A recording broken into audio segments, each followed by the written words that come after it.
ഇന്നലെയും ഇന്നും നമ്മുടെ നിയോജക മണ്ഡലത്തിൽ പൊതുവെ എല്ലായിടത്തും മഴ പെയ്യുന്ന ഒരു അന്തരീക്ഷമായി.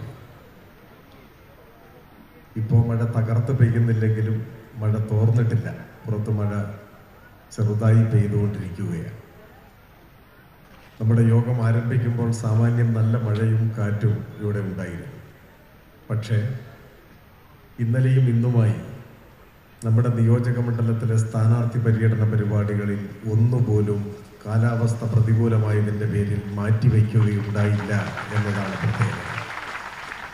എന്ന് വെച്ചാൽ തോരാതെ മഴ പെയ്യുമ്പോഴും ആ തോരാമഴയിലും തണുത്തുപോകാത്ത ആവേശവുമായി നൂറുകണക്കിന് ആളുകൾ ഒഴുകിയെത്തി ഓരോ സ്വീകരണ കേന്ദ്രങ്ങളിലും എന്നതാണ് പ്രത്യേകത.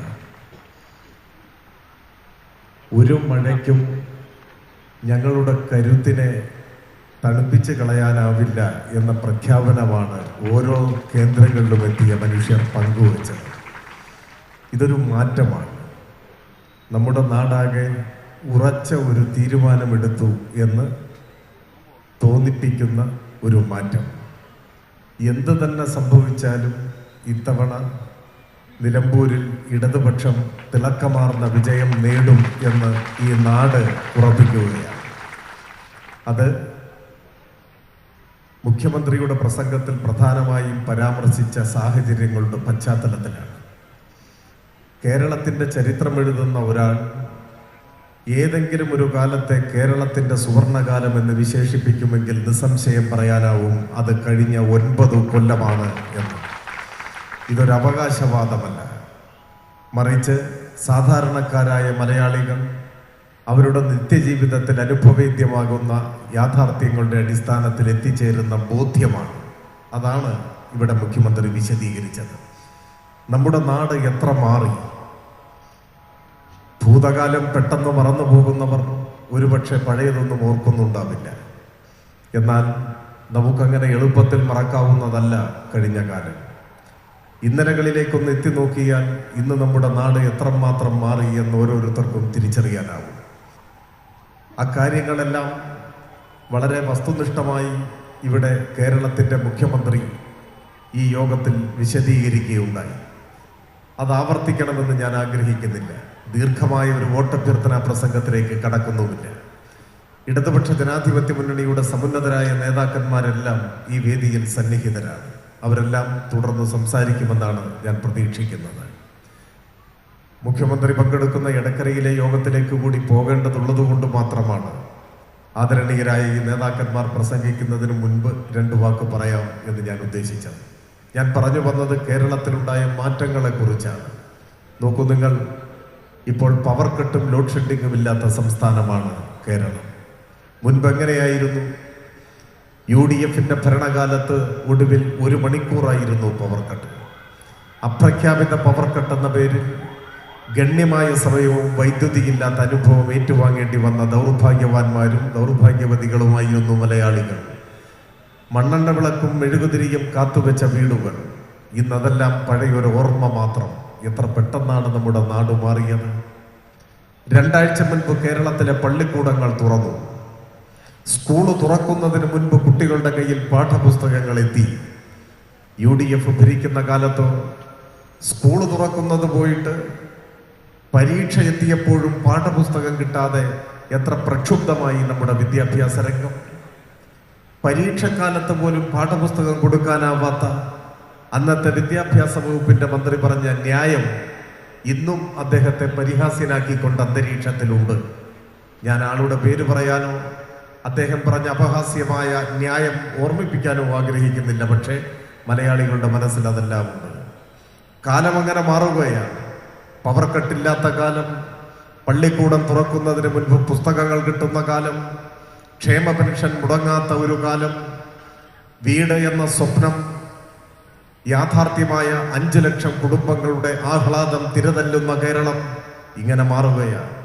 ഈ മാറ്റങ്ങൾ തുടരണം എന്നതൊരു നാടിൻ്റെ ആഗ്രഹമാണ്. അതിന് രാഷ്ട്രീയമില്ല. രാഷ്ട്രീയം വ്യത്യസ്തമായിരിക്കാം. വഴിക്കടവിലും മുണ്ടയിലും പരിസരങ്ങളിലുമൊക്കെ എത്രയോ UDF-ന്റെ സ്നേഹിതന്മാരുണ്ട്. അവരോടൊന്നും വ്യക്തിപരമായ ഒരു വിദ്വേഷവും നമുക്കില്ലല്ലോ. അവരെല്ലാം നമ്മുടെ സഹോദരങ്ങളാണല്ലോ. വ്യത്യസ്തമായ ഒരു രാഷ്ട്രീയ നിലപാട് സ്വീകരിച്ചു വന്നേയുള്ളൂ. അതൊരു പ്രശ്നവുമല്ല. ഞാൻ ഇവിടെ അങ്ങനെ പരാമർശിക്കാൻ കാരണം വ്യത്യസ്തമായ രാഷ്ട്രീയ നിലപാട് സ്വീകരിച്ചു എന്നതുകൊണ്ട് നാട്ടിലുണ്ടായ ഈ മഹത്തായ മാറ്റങ്ങളെ അവർ അംഗീകരിക്കില്ല എന്നർത്ഥമില്ല. ആ മാറ്റങ്ങളെ അവരെല്ലാം സ്വീകരിക്കുന്നുണ്ട്, അംഗീകരിക്കുന്നുണ്ട്. ഇവിടെ വഴിക്കടവിലുള്ള ഒരു കോൺഗ്രസ് പ്രവർത്തകൻ കോൺഗ്രസുകാരനായി എന്ന കാരണം കൊണ്ട് കോൺഗ്രസ് ഭരിക്കുന്ന കാലത്തേതുപോലെ പവർ കട്ട് തിരികെ വരണം എന്നാഗ്രഹിക്കുമോ എന്നതാണ് ചോദ്യം. അതിനൊരു സാധ്യതയുമില്ല. UDF ഭരിക്കുന്ന കാലത്തേതുപോലെ പരീക്ഷക്കാലത്തും പാഠപുസ്തകം കിട്ടാത്ത കുട്ടികൾ വലയണം എന്നാഗ്രഹിക്കുമോ?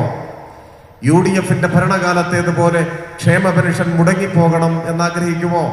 അതൊന്നും നടപ്പുള്ള കാര്യമില്ല. രാഷ്ട്രീയം വ്യത്യസ്തമാകാം, പക്ഷെ നാട്ടിലുണ്ടായ നല്ല മാറ്റങ്ങളെ എല്ലാവരും സ്വീകരിക്കും, അംഗീകരിക്കും. ഈ മാറ്റങ്ങൾ പാതി വഴിയിൽ വീണുപോകരുത് എന്നാഗ്രഹിക്കും, സ്വാഭാവികമാണ്. ഈ മാറ്റങ്ങൾ ശക്തിയോടെ തുടരണമെങ്കിൽ ഇടതുപക്ഷം കൂടുതൽ കരുത്താർജിക്കണം. ഈ നിയമസഭാ ഉപതെരഞ്ഞെടുപ്പിൽ ഇവിടെ നിന്നും ഇടതുപക്ഷം നല്ല വിജയം നേടുമ്പോൾ സ്വാഭാവികമായും ക്ഷേമ പ്രവർത്തനങ്ങളും വികസന പദ്ധതികളും കൂടുതൽ കരുത്തോടെ മുൻപോട്ട് കൊണ്ടുപോകാനുള്ള രാഷ്ട്രീയ ഊർജം ഇടതുപക്ഷത്തിന് ലഭിക്കും. ആ പ്രചോദനം ഇടതുപക്ഷത്തിന് കൂടുതൽ കരുത്തോടെ മുൻപോട്ട് പോകാനുള്ള ഒരു സാഹചര്യമൊരുക്കും. ഒപ്പം നമ്മുടെ നിലമ്പൂരും മാറും. നിലമ്പൂരിന്റെ വികസന സാധ്യതകളെ പൂർണ്ണമായും ഉപയോഗപ്പെടുത്തക്ക വിധത്തിൽ നിലമ്പൂരിന് അനുയോജ്യവും പ്രായോഗികവും ശാസ്ത്രീയവുമായ വികസന പദ്ധതികൾ ആവിഷ്കരിക്കാൻ, അത് പ്രയോഗപഥത്തിലെത്തിക്കാനുള്ള സമയമൊന്നും നമുക്കില്ല എന്നെല്ലാവർക്കും അറിയാം. ഏതാനും മാസങ്ങൾ മാത്രമേ നിയമസഭയ്ക്ക് കാലാവധിയുള്ളൂ. പക്ഷേ ഈ ചുരുങ്ങിയ കാലയളവിനുള്ളിൽ ചില പുതിയ തുടക്കങ്ങൾ കുറിക്കാൻ നമുക്കാവും.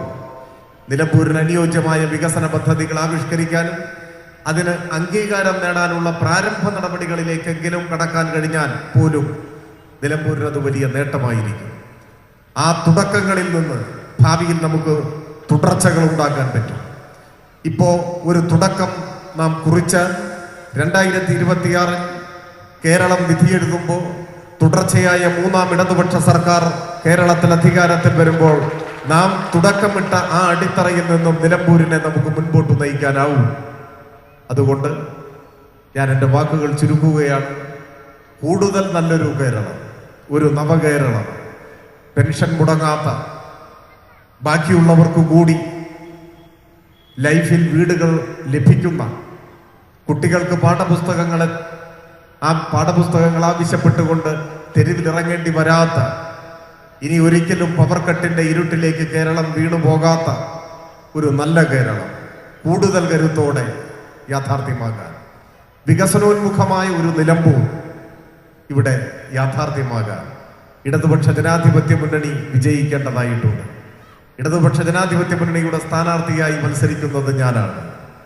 പക്ഷേ ഈ തെരഞ്ഞെടുപ്പിൽ സ്ഥാനാർത്ഥി മാത്രമല്ല മത്സരിക്കുന്നത്, നമ്മളെല്ലാവരും ചേർന്നാണ് ഈ തെരഞ്ഞെടുപ്പിൽ മത്സരിക്കുന്നത് എന്ന് നിങ്ങൾ കണക്കാക്കണം. നമുക്കൊരുമിച്ച് മത്സരിക്കാം, ഈ നാടിനു വേണ്ടി പൊരുതി ഒരുമിച്ച് ജയിക്കാം എന്നാശിച്ചുകൊണ്ട് കനത്ത മഴയെയും വകവയ്ക്കാതെ ഉള്ളിലെരിയുന്ന അഗ്നിയുടെ ചൂടുമായി മാറ്റത്തിന്റെ പടപ്പാട്ടുകാരായി കടന്നു വന്ന കിഴക്കനേറനാടിന്റെ ഈ താഴ്വരയിലെ പ്രിയപ്പെട്ട എല്ലാ സഹോദരീ സഹോദരന്മാരെയും ഹൃദയപൂർവ്വം അഭിവാദ്യം ചെയ്തുകൊണ്ട് ഞാൻ എൻ്റെ എളിയ വാക്കുകൾ അവസാനിപ്പിക്കുന്നു. അഭിവാദനം.